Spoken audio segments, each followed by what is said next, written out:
Hi, I'm Angela Walters with quiltingismytherapy.com, and I'm back with another machine quilting tutorial. In this video, I'm going to show you how to quilt the Plume Feather. Now, the Plume Feather was featured in my first book, Free Motion Quilting with Angela Walters, and it is a very versatile design. If you're not a fan of feathers or you want something with a little bit more masculine touch, the Plume Feather is for you. It's really more of a fern with a swirl on the top, but it works great in blocks and even as a focal point. So let's get started quilting the Plume Feather.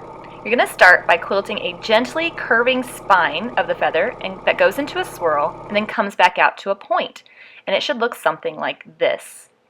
From that point, you're going to work your way back down the side of the feather that you just quilted, and you're going to go around that swirl and quilt those fern-like shapes. They're going to come down into the spine as though they're almost merging with the spine. And you're going to continue working your way down that spine, quilting that fern shape out and coming back. Now you can really exaggerate the width of these. You can make them fit whatever size you're working with.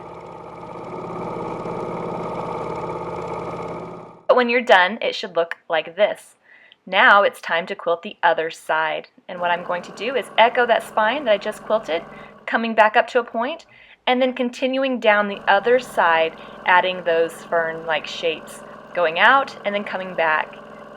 And now I'm trying to keep them fairly the same size, fairly consistent spacing, but as you can tell, I'm not too worried about it. And I'm really trying to make those ferns look like they're going into the spine, and that's what's going to really help set up the design and make it look like the fern or a plume feather. Now, I'm sure you won't make any mistakes, but one common mistake that I've made while quilting the plume feather is going down the wrong direction. Now, normally I'm supposed to come down the side of the swirl, but sometimes I go down the opposite side.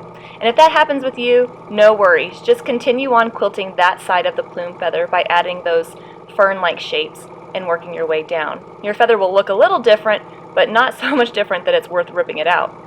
And when you go back around, echo, you're just going to swing around there and add your other side. So you can see that it does look not quite the same, but it looks okay, and I'm fine with that. Because remember, there's no such thing as perfection in free motion quilting.